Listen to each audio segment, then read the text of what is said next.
How to download videos from Coursera. All right, we're just going to follow along with the step-by-step guide. It's pretty simple. We're going to use yt-dlp for this tutorial. And if you don't want to do the manual steps, I will show you an extension you can use at the end. So, step 1, go to the page, the lesson that has the video that you want to download. Step 2, actually step 1, right-click and inspect. And click on the network tab. All right, cool. Yeah, right click, inspect, network. Make sure you have preserve log enabled. Then you can just refresh it. Sometimes that helps. You want to see a bunch of stuff fly in here. There we go.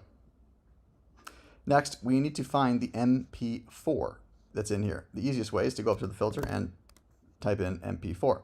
That will help narrow it down a bit. If you click on one of these, you can see it ends in MP4. And if I toggle back and forth between the two, we're looking for the request URL. These are actually the same, so it doesn't really matter which one I click. But just so you know, that wasn't helpful. Just so you know, MP4, click on one of these guys. You're looking for this request URL, and you can tell that you're on the right one because the content type is video MP4. Also, it ends in .mp4.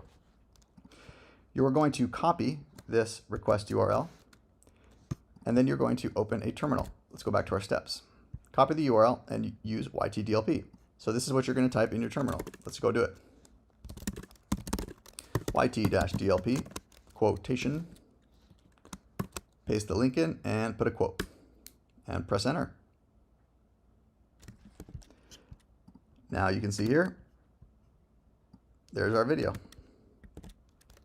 Simple as that. This was an easy one.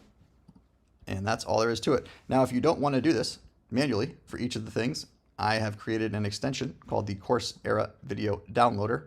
There will be a link down here. There will be a link all over the place.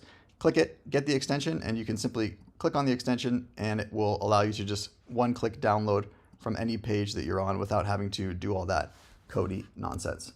Either way, good luck, and let me know if you have questions.